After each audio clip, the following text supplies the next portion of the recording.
তিন পদ আমি একটু আবার পাঠ করতে চাই এখানে। ধন্য সে যে এই ভাববাণীর বাক্য সকল উচ্চ স্বরে পাঠ করে, ও ধন্য তাহারা যাহারা শ্রবণ করে এবং ইহাতে লিখিত কথা সকল পালন করে, কেননা কাল সন্নিকট। আমেন। প্রকাশিত বাক্যর বিষয়ে আমি চেষ্টা করছি যেন বাইবেল কি বলে সেই শিক্ষা কিভাবে আমরা পেতে পারি, তারই একটি অদম্য প্রচেষ্টা।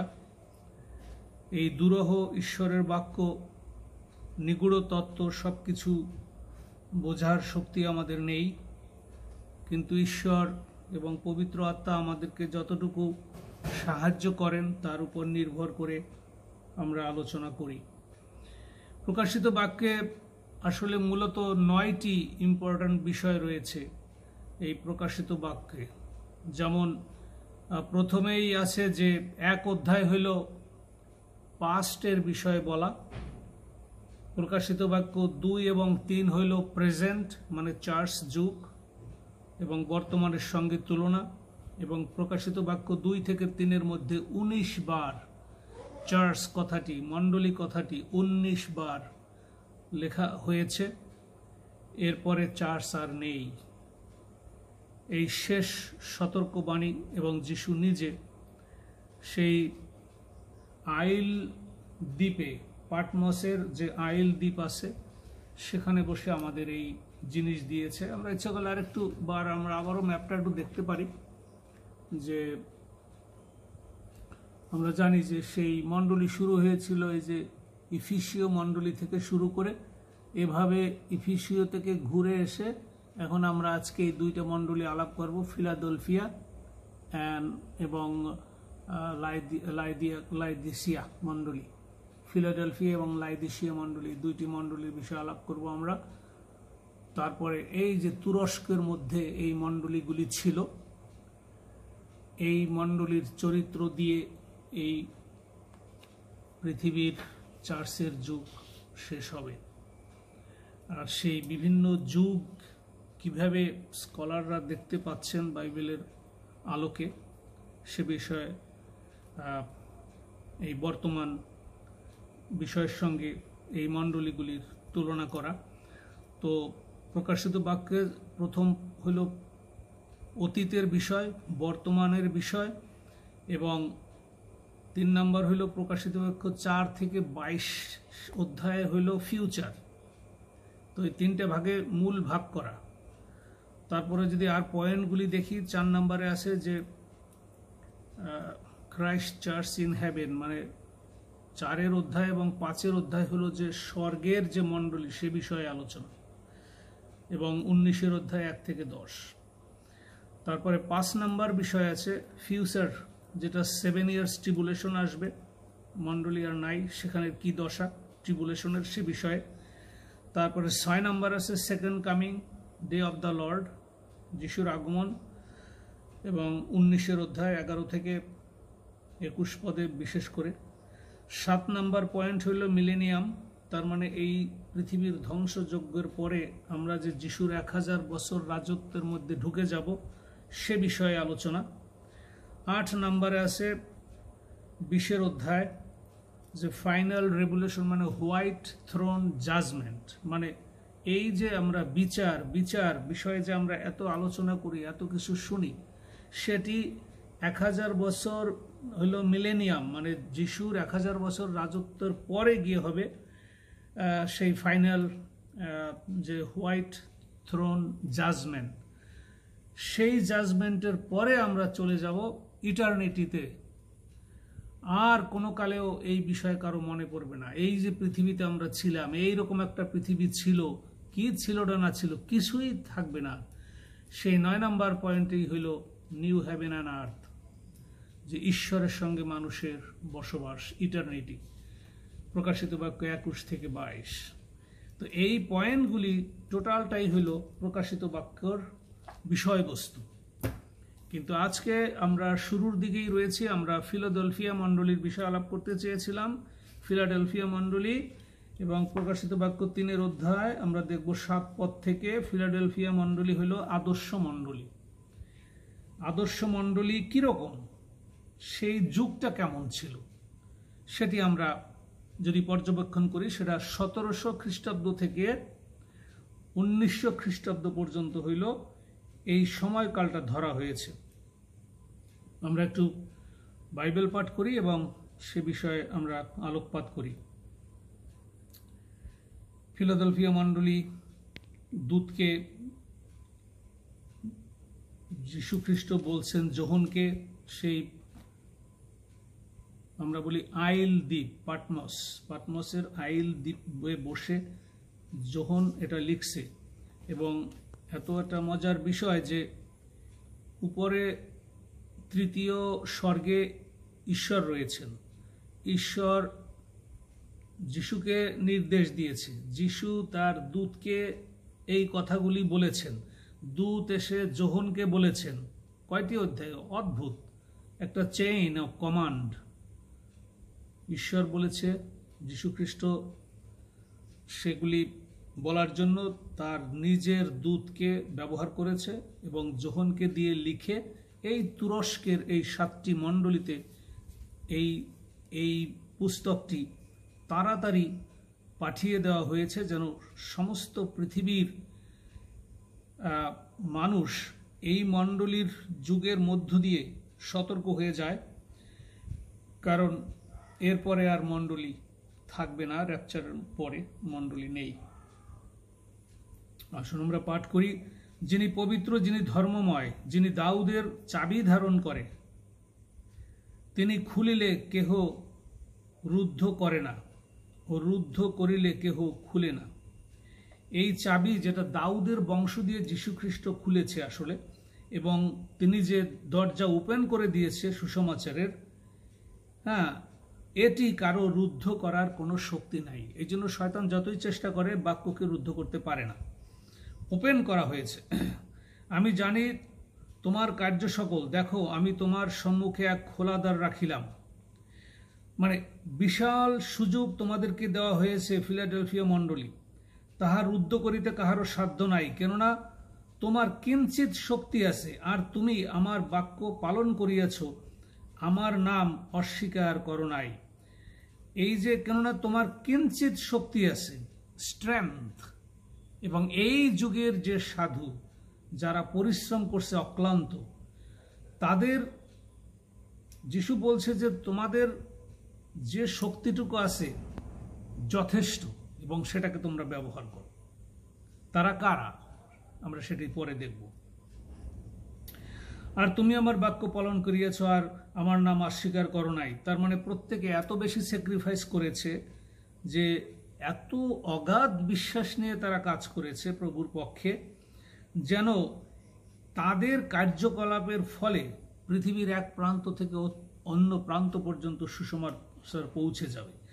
দেখো, শয়তানের সমাজে যে লোকেরা আপনাদিগকে জিহুদি বলিলেও জিহুদি নয়, কিন্তু মিথ্যা কথা বলে, তাহাদের কোনো কোনো লোককে ইহাই দিব। দেখো, আমি তোমার চরণ সমীপে তাহাদিগকে উপস্থিত করিয়া প্রণিপাত করাইব, এবং তাহারা জানিতে পারিবে যে আমি তোমাকে প্রেম করিয়াছি। এর মানে এই সমস্ত সাধুরাই কিন্তু যীশুখ্রিস্টের সঙ্গে থাকবে, এবং মিথ্যা প্রতারক ভ্রান্ত যে জিহুদিগণ যারা ঈশ্বরের বিপক্ষে কাজ করত, তাদেরকে তাদের চরণে ঈশ্বর প্রণিপাত করাবে। কখন করাবে সেটি একটি প্রশ্ন। হ্যাঁ, সেটি করাবে হয় ট্রিবুলেশনের সময়, এবং আর একটা হইল মিলেনিয়ামের সময় এই কাজগুলি করানো। তুমি আমার ধৈর্যের কথা রক্ষা করিয়াছ, এই কারণ আমিও তোমাকে সেই পরীক্ষাকাল হইতে রক্ষা করিব। কোন পরীক্ষাকাল থেকে এদেরকে রক্ষা করবে?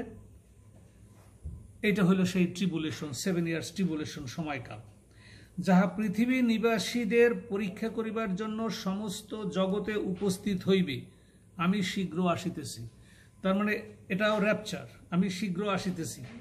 এটি মেইনলি র্যাপচার, এবং তারপরে হলো যিশুর শেষবারের আগমন। আমরা বলি দ্বিতীয় আগমন না, যিশুর শেষবারের মতন পৃথিবীতে আগমন। তিনি এখন র্যাপচারের সময় মধ্য আকাশে আসবে, এবং পৃথিবী নিবাসী সকলের উপরে, র্যাপচারের পরে পৃথিবী নিবাসী সকলের উপরে এই ট্রিবুলেশনের যে যাতনা, যে মহামারী, যে তৃতীয় বিশ্বযুদ্ধ, সমস্ত কিছু সমস্ত জাতির উপরে বর্তাইবে। সুতরাং তুমি ভয় পেও না, কেহ যেন তোমার মুকুট অপহরণ না করে।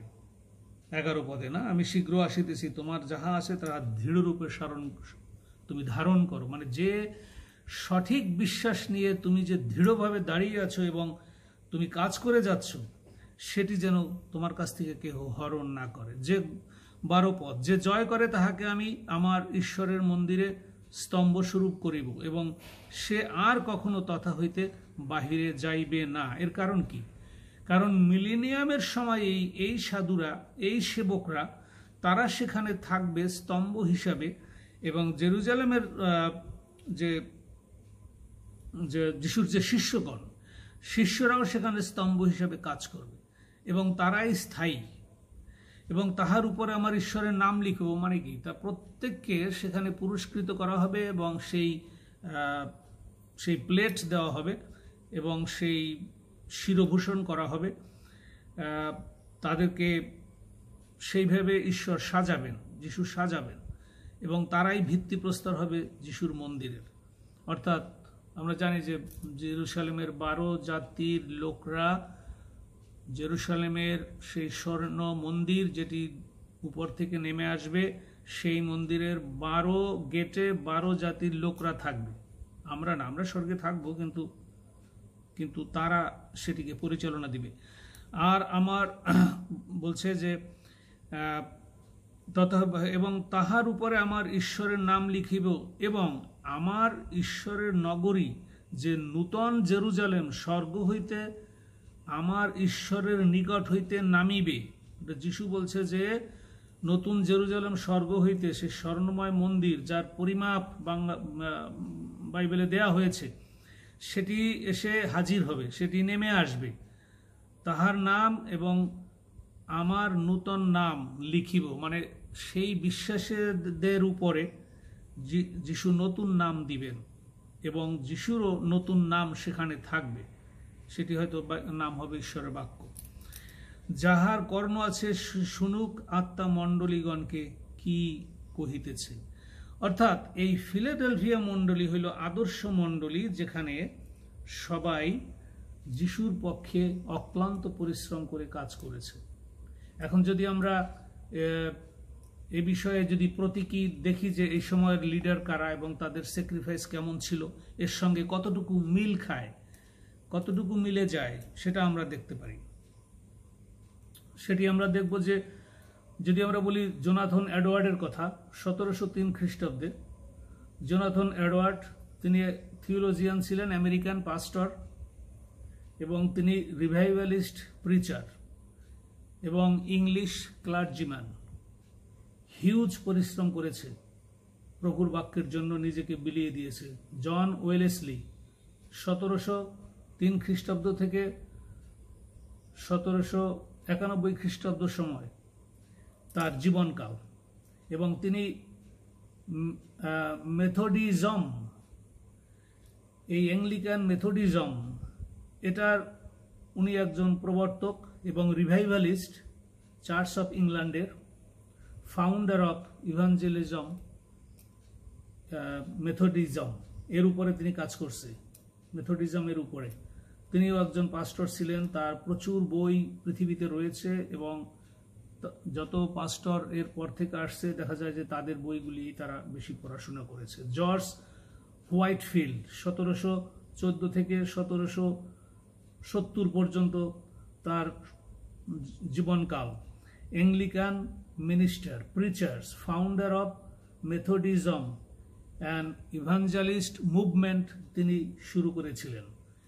তারপরে আসছে উইলিয়াম কেরি, যার সম্বন্ধে আমরা বেশি জানি বাংলাদেশের লোকরা, যেহেতু সে ইন্ডিয়ায় কাজ করেছে এবং সে সেই শ্রীরামপুরে তার কলেজ রয়েছে এবং সে কিভাবে এই বাংলা বাইবেলকে ট্রান্সলেশন করেছে। এই বাইবেল যদি তিনি ট্রান্সলেশন না করতেন তাহলে আমাদের দশা কি হইতো, তাহলে তাদের স্যাক্রিফাইসটা কত ব্যাপক, অকল্পনীয়, অভাবনীয়, যে আজকে আমাদের যেমন বাইবেল সোসাইটিতে আমাদের বাইবেল অনেকে নতুনভাবে ট্রান্সলেশন করার চেষ্টা করছে, কিন্তু তাতে ভালো কোনো সুফল আসে নাই।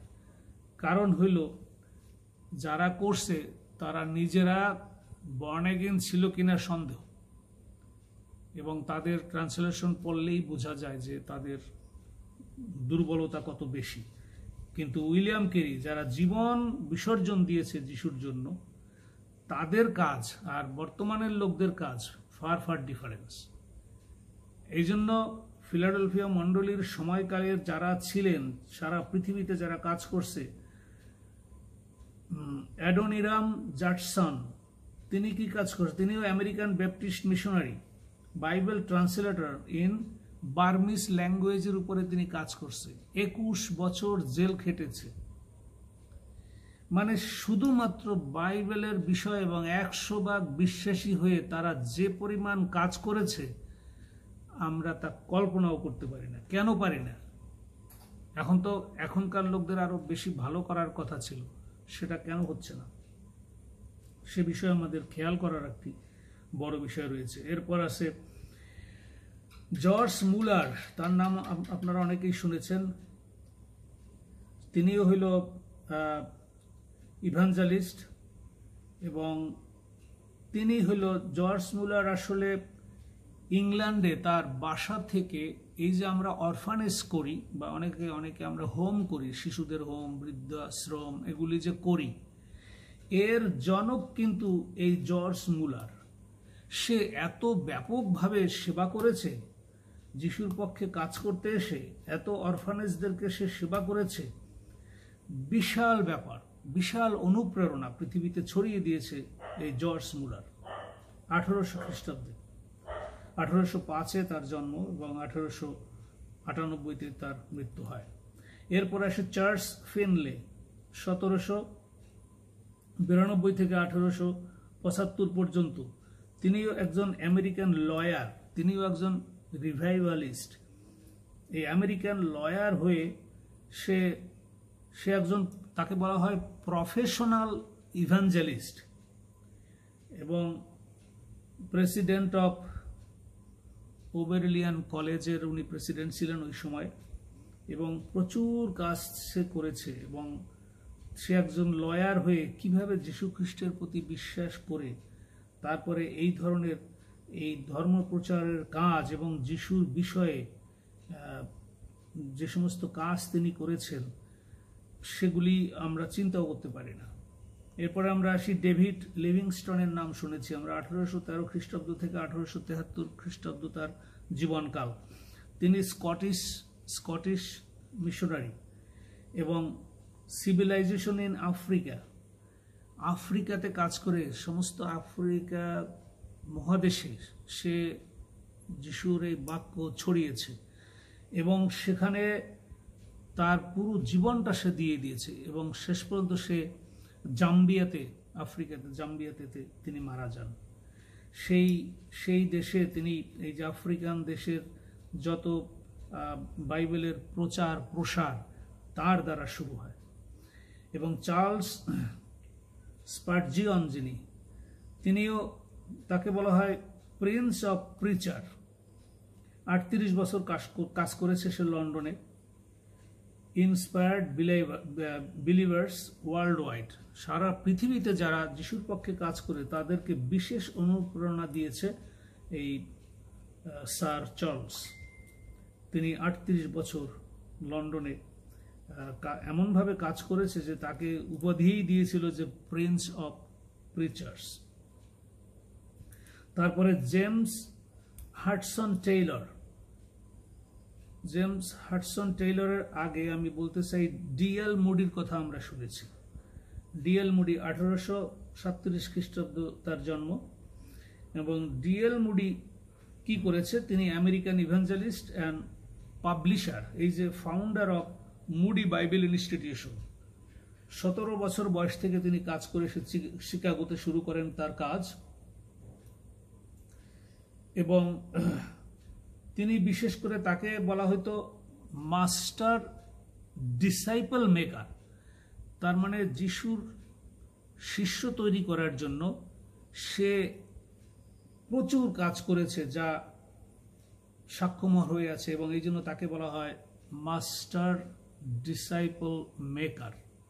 এই ডিএল মুডি, তার অনেক বই হয়তো আপনারা বিভিন্ন লাইব্রেরিতে পাবেন, দেখতে পারবেন। এবং এরপরে আমি বলতে চাই James Hudson Taylor.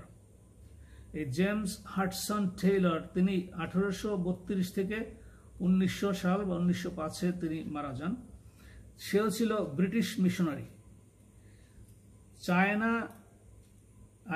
China inland mission তিনি প্রতিষ্ঠিত করেন, এবং শুধু সেই একার ব্যক্তিত্বের প্রচারের কারণে তিনি তার জীবদ্দশায় 300 স্টেশন চায়নাতে তৈরি হয়েছে প্রচারের, এবং প্রায় 800 মিশনারি তার আন্ডারে কাজ করেছে। 800 মিশনারি চায়নায়, আনবিলিভেবল। এবং এই হাডসন টেইলর সে কিন্তু একটা ট্রাক করে, তার বাবা মা চলে গিয়েছিল কোথাও ফ্যামিলি প্রোগ্রামে আর সামওয়্যার, সে বাসায় ছিল, এবং সেই সেলফ থেকে সে একটা কাগজ পেল, সেটা ছিল এই বাইবেল ট্রাক, যেটা বলি আমরা যে বিলি করি বাইবেল ট্রাক। এই ধরনের একটা বাইবেল ট্রাক পরে সে ঘরে বসে প্রার্থনা করে যিশুকে ওইভাবে সে গ্রহণ করে। এর থেকে শুরু হইল তার সংগ্রাম, এবং সে সম্ভবত মেডিকেলের স্টুডেন্ট ছিল, সে সেটা আর করে নাই। কিন্তু এই চায়নাতে কি করে প্রচার করা যায়, এবং 200-র বেশি স্টেশন এবং 800 মিশনারি ওই সময় কাজ করা বিশাল ব্যাপার। তার মানে এত বেশি ছড়িয়েছে সে তার কাজ, এবং এত বিশাল স্যাক্রিফাইস, 100% বিশ্বাস করে সে 54 বছর পর্যন্ত একাধারে কাজ করেছে, একাধারে, এবং 1,25,000 লোক খ্রিস্টান হয়েছে। 17 বছর বয়স থেকে তিনি কাজ শুরু করেছিলেন। সুতরাং এই যুগের মতন এত স্যাক্রিফিশিয়াল লিডার্স আর কখনো দেখা যায়নি। যিশুর সময়ের শিষ্যরা, আর তারপরে এসে এই মণ্ডলীর সময়কাল 1700 খ্রিস্টাব্দ থেকে এই 1900 খ্রিস্টাব্দ পর্যন্ত বিশাল কর্মযোগ্য এবং খ্রিস্টের বাক্য সারা পৃথিবীতে এরাই ছড়িয়েছে। আর তার কিঞ্চিত পরিমাণে ডক্টর উইলিয়াম কেরির কারণে আমরা পেয়েছি। কিন্তু আমাদেরও 2000 বছর চলে গেছে, অল্প খ্রিস্টান, তাই না? তার ভিতরে আবার এক মণ্ডলীতে নানা ধরনের লোক, এবং একই বিশ্বাসে দেখা যায় না। তো উইলিয়াম কেরির পরিশ্রমটাকেও আমরা সার্থক করতে পারি নাই। 200 বছর প্রায় হয়ে গেল, কিন্তু আমাদের সেই রিভাইভাল আসে নাই। কারণ আমরা শুধু বাঙালিরাই প্রায় 20 কোটি মানুষ হব, সেখানে এখনো যদি 5-6 লক্ষ বা 7 লক্ষ আপনি বলেন খ্রিস্টান, তো সেটা তো কিছুই না। 20 কোটি মানুষের কাছে তো এটা কিছুই না। এর মানে হইল যে এখনকার যে বিশ্বাসী লোকরা, তারা আসলে ঈশ্বরের উপর ওইভাবে 100% বিশ্বাসী হয়ে কাজ করতেছে না। এখানে মিশ্র প্রবলেম। এই জন্য ফিলাডেলফিয়া মণ্ডলী হইল আদর্শ মণ্ডলী, এবং এই মণ্ডলীর দ্বারাই এই পৃথিবীতে সুসমাচার যথাযথভাবে প্রসারিত হয়েছে। এবং এখন এই 1900 সালের পরে 1900 সালের পরে যেসব মণ্ডলী আসতেছে, যিশুই তাদেরকে বলেছে যে লাওদিকিয়া মণ্ডলী, তোমার অবস্থাটা কি? এই যে আমার অনুগত, আমার উপর দৃঢ় বিশ্বাস রেখে যারা এই ফিলাডেলফিয়া মণ্ডলীর আদর্শ বহন করেছে, তোমাদের দশাটা কি? হে লাওদিকিয়ার মণ্ডলী, লাওদিকিয়া মণ্ডলী, তোমার অবস্থাটা কি? 1900 সালের পর থেকে তুমি কি কাজ করছো, বুঝাও আমাকে। এটা যিশুর লেখা চিঠি, ঠিক আছে? ডাইরেক্ট, অন্য কারো নয়। যিনি সৃষ্টিকর্তা, যিনি আদি থেকে অন্ত পর্যন্ত, যিনি সৃষ্টির আদি এবং সৃষ্টির শেষ, আলফা এবং ওমেগা, প্রথম ও শেষ, তার লেখা। সে লাওদিকিয়া মণ্ডলীতে এসে বলেছে যে 1900 সালের পরে তোমাদের কি সমস্যাটা হইল, শোনো তোমাদের কি সমস্যা। আমরা পড়ি 14 পদ থেকে 3 অধ্যায়, প্রকাশিত বাক্য 3 অধ্যায় 14 পদ। লাইদিয়াকাস্ত মণ্ডলীর দূতকে লিখো। যিশু বলছে, আর দূতরা এসে যোহনকে বলছে, তাড়াতাড়ি তুমি এটা লিখো, লিখে এই সপ্ত মণ্ডলীর কাছে পাঠিয়ে দাও। যিনি আমেন, যিনি বিশ্বাস্য ও সত্যময় সাক্ষী, যিনি ঈশ্বরের সৃষ্টি আদি, তিনি কথা কহেন। আমেন। আমি জানি তোমার কার্য সকল, তুমি না শীতল না তপ্ত, অর্থাৎ কি বলি আমরা এটাকে, ঈষদুষ্ণ বলি নাকি, না শীতল না তপ্ত, তুমি হয় শীতল হইলে নয় তৃপ্ত হইলে ভালো হইত, এইরূপে তুমি ঈষদুষ্ণ, না তপ্ত না শীতল। এই জন্য আমি নিজ মুখ হইতে তোমাকে বমন করিতে উদ্যত। Be careful. তোমার যে দুর্গন্ধ তোমার মণ্ডলীতে, তোমার মণ্ডলীর চরিত্রের মধ্যে যা চলছে, এটা দুর্গন্ধ, আমি এটা সহ্য করতে পারি না, এটা বমি করার উপযুক্ত। এইরূপে তুমি ঈষদুষ্ণ। ঈষদুষ্ণ মানে কি? এটা একটা বিরাট শব্দ, লুকওয়ার্ম। ঈষদুষ্ণ, লুকওয়ার্ম মানে কি? সে একবার আসে আবার যায়, এই ভালোর দিকে মন দেয় আবার খারাপ হয়। এই লোটের স্ত্রীর মতন বলছে এখান থেকে সরে যাও, তিনি সরতে রাজি নন। তিনি একটু পিছন ফিরে দেখতে চাইলেন, আহারে কি সুন্দর স্মৃতি, কত সুন্দর নাইট ক্লাব, কি সুন্দর শহর। চলে যাওয়ার আগে, সীমানা পার হওয়ার আগে একবার একটু ফিরে দেখি, একটু ঘুরে দেখি, আর তখনই সে লবণ স্তম্ভ হয়ে গেল। ঈষদুষ্ণ, ভুলতেই পারে না সে, মন্দ তাকেও ছাড়তে পারে না, ভালোর কাছে আসে আবার ফিরে যায়। এই হইল তোমার চরিত্র। বর্তমান মণ্ডলী 1900 সালের পর থেকে তোমরা যারা কাজ করছো, বি কেয়ারফুল। তুমি কহিতেছ আমি ধনবান, তার মানে আজকাল অনেক মণ্ডলী প্রচুর ধনে ধনবান। তুমি বলতেছো আমি ধনবান, ধন সঞ্চয় করিয়েছি, আমার কিছুরই অভাব নাই, কিন্তু জানো না যে তুমি দুর্ভাগা, কৃপাপাত্র, দরিদ্র, অন্ধ এবং উলঙ্গ। উলঙ্গ তার মানে তুমি সেই পোশাক পাবে না, র্যাপচারে তুমি যাইতে পারবে না। আই এম সরি, তুমি সেই পোশাক পাবে না, গৌরবান্বিত দেহ তুমি পাবে না। আমি তোমাকে একটা পরামর্শ দিই, তুমি আমার কাছে এই সকল দ্রব্য ক্রয় করো, অগ্নি দ্বারা পরিষ্কৃত স্বর্ণ। এই স্বর্ণ কি? মানে পরীক্ষিত বিশুদ্ধ বাক্য তুমি ব্যবহার করছো না। এটি তুমি বোঝার চেষ্টা করো যে আসলে যিশুর যে ক্রুশীয় রক্তের যে পরিত্রাণ, সেটা কি তুমি উপলব্ধি করতে পারতেছো? সেটাকে তুমি সত্যিভাবে বিশ্বাস করো? আসলে কি তুমি সত্যিভাবে তাকে গ্রহণ করেছো? করো নাই। বলছে তুমি পরিষ্কৃত স্বর্ণ ক্রয় করো যেন ধনবান হও। কিসের ধনবান হবে? স্পিরিচুয়াল। এটা জাগতিক নয়। শুক্ল বস্ত্র মানে কি? র্যাপচারে তুমি যে দেহ পাবে, যেন বস্ত্র পরিহিত হও, আর তোমার উলঙ্গতার লজ্জা প্রকাশিত না হয়, চক্ষুতে লেপনীয় অঞ্জন যেন দেখিতে পাও। আমি যত লোককে ভালোবাসি সেই সকলকে অনুযোগ করি ও শাসন করি, অতএব উদ্যোগী হও ও মন ফিরাও। এখানে একটা আহ্বান জানিয়েছে যে এখনো still have a time to repent. অতএব উদ্যোগী হও, মন ফিরাও। দেখো আমি দ্বারে দাঁড়াইয়াছি ও আঘাত করিতেছি, কেহ যদি আমার রব শুনে ও দ্বার খুলিয়া দেয়, তবে আমি তাহার কাছে প্রবেশ করিব, তাহার সহিত ভোজন করিব এবং সেও আমার সহিত ভোজন করিবে। যে জয় করে তাহাকে আমার সহিত আমার সিংহাসনে বসিতে দিব, যেমন আমি নিজে জয় করিয়াছি এবং আমার পিতার সহিত তাহার সিংহাসনে বসিয়াছি। যাহার কর্ণ আছে শুনুক, আত্মা মণ্ডলীগণকে কি কহিতেছে।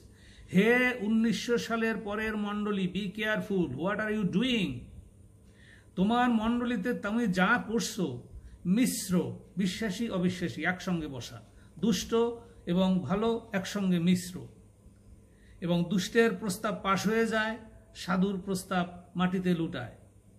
Be careful. র্যাপচার হবে এবং আমি তোমাদেরকে তুলে নিয়ে আসবো, তুমি আসতে পারবে না, এখনো সময় আছে। ওপেন ইয়োর মাইন্ড, মানে রিপেন্ট, নক অ্যান্ড ওভারকাম। 3টি বিষয়। তোমাকে রিপেন্ট হইতে হবে, তোমার দরজা খুলতে হবে, এবং তোমাকে এই মন্দতা থেকে বেরিয়ে আসতে হবে, ওভারকাম করে চলে আসতে হবে, নাইলে আমার কিছুই করার নেই। এই যে সতর্কীকরণ হইল 1900 সালের পরের থেকে যত মণ্ডলী, হাজার হাজার মণ্ডলী এবং বিভিন্ন ধরনের মতবাদ, সবই মনুষ্য সৃষ্ট মতবাদ, বাইবেলের মতবাদ না। বাইবেলের মতবাদ একটাই, যিশু মণ্ডলী স্থাপন করেছে, শিষ্যরা প্রচার করেছে। তারা কোনো ইনস্টিটিউশন করে নাই, তারা কোনো টাকা পয়সা জমায় নাই, কোনো কিছু তারা করে না। তারা সব স্যাক্রিফাইস করেছে, শুধু স্যাক্রিফাইস। কারণ কি? আমাদের এই জীবন আয়ুষ্কাল অল্প সময়, এরপরে আমরা আসল ঠিকানায় ঢুকে পড়ব। তো যার আসল ঠিকানা সম্পর্কে ধারণা নেই, স্বর্গরাজ্য সম্বন্ধে ধারণা নাই, যিশুর 1000 বছর রাজত্ব আসিতেছে তা যারা বোঝে না, তো তাদের আমরা কেমনে বুঝাবো? তো বাইবেলের কথা, আমাদের তো বানানো কথা নয়। এবং বিভিন্ন ডিনোমিনেশনে ভরে গেছে, যেন বাইবেলে কোনো ডিনোমিনেশনের জায়গা নাই। নো ডিনোমিনেশন, নো। দেখো আমি দাঁড়াই আছি, গির্জার ভিতরে কি করো? আমি তো দরজার বাইরে দাঁড়িয়ে, তাই না? দরজার বাইরে দাঁড়িয়ে তোমরা গির্জা শুরু করতেছো, আর আমি দরজার বাইরে দাঁড়িয়ে দেখছি যে কে ক্ষমতার জন্য দৌড়দৌড়ি করতে আছে, কে মানুষকে কি ফ্ল্যাটারি করে, কি বলা যায় ওটাকে, 2 নম্বরই, মানে অতিরিক্ত প্রশংসা করে নিজের পথ বৃদ্ধি ধরে রাখতে চায়, পদ আর কেউ ছাড়তে চায় না। লোভ, লালসা, হিংসা, বিদ্বেষ সব নিয়ে গির্জাঘরের ভিতরে ঢুকছো।